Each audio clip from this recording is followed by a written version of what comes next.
Hello Walking Dead fans, this is Solid Dave Snake, and I'm bringing you another video review on The Walking Dead Comic Series 2 action figures by McFarlane Toys.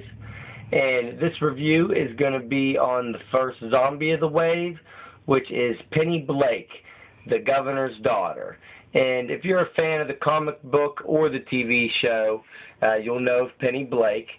She's in both the comic book and the TV series.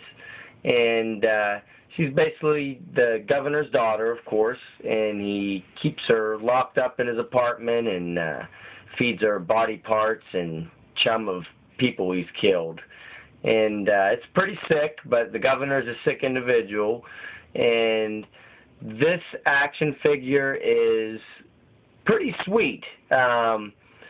Not necessarily for the figure itself, but all the accessories that she comes with. It's crazy. If you look at the box, you'll see all kinds of accessories in there, and lots of body parts. And she comes with 3 heads and a fish tank, just like how the governor kept the heads in the fish tanks in the comic book in the show.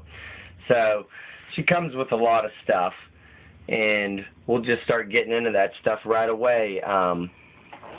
We'll take a look at the fish tank first. And there are 3 heads in it. All of them zombie heads. There's a male one, a female one, and the third one actually does not fit in the tank well unless you cut off the peg at the bottom, because this is the alternate head for Michonne's pet zombie. So you can buy 2 of Michonne's pet zombie and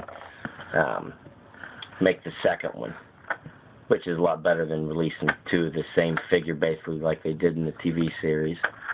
And these zombie heads have good amount of detail to them, just like in the actual figures. There's about as much detail on these heads as there are the figure it came with.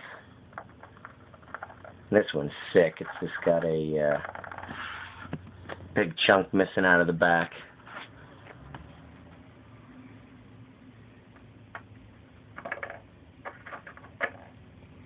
And the fish tank itself has blood splatter on it, which I thought was a pretty nice touch too. And they can just set right in there real easy. They're pretty hard, these heads. Oh, just cannot get that one to stand up. Yeah, there we go, good enough. And now let's take a look at the rest of her accessories, which is the bucket with all the gore in it. And I thought it was really neat that she came with this bucket. The governor uses it in the comic books to leave food in there for while she's gone. And it's probably easier just to get a close-up look at inside the packaging at all the different gore pieces. There's this hand right here is actually Rick Grimes' hand. Spoiler alert, a little late there, but if you haven't read it yet, then geez, you're probably not going to anyways. There's another hand. There are 2 sets of intestines, a heart, an arm, a foot, and a leg and a foot. So just a ton of gore that she comes with. And that's just one of the added perks because the figure itself is so small. And we'll actually take a look at that right now.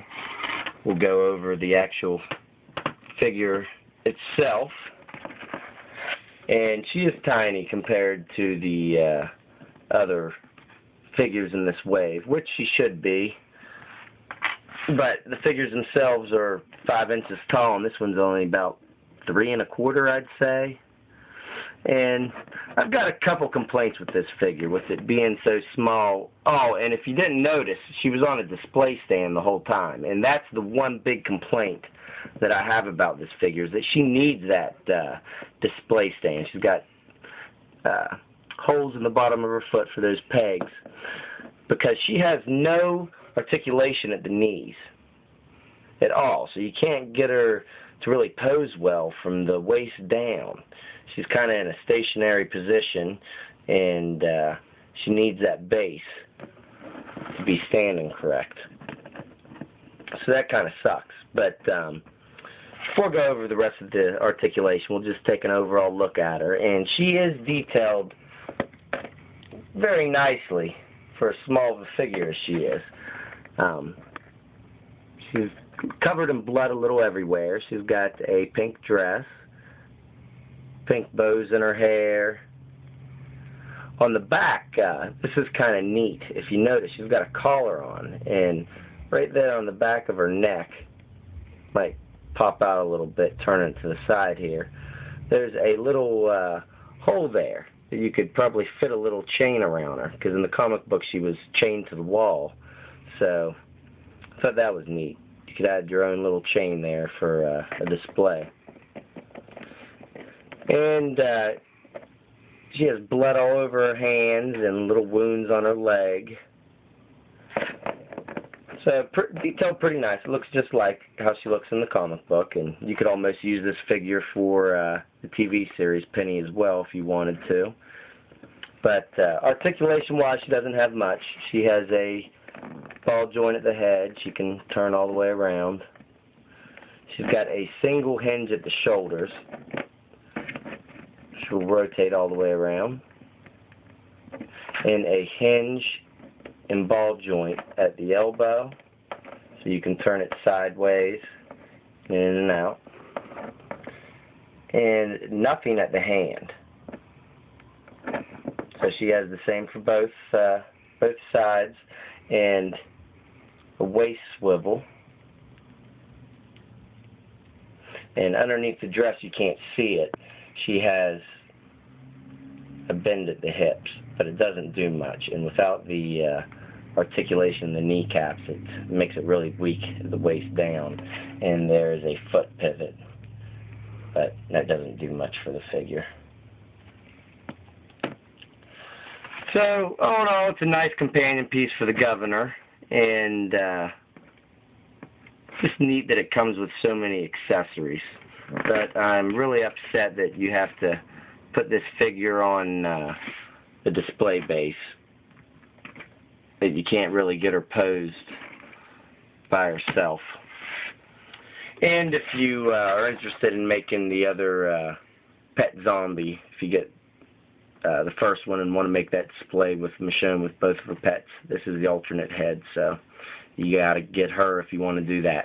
But alright guys, this is the first zombie in the series, Penny Blake, and I hope you guys enjoy it, and go out and pick it up if you want it.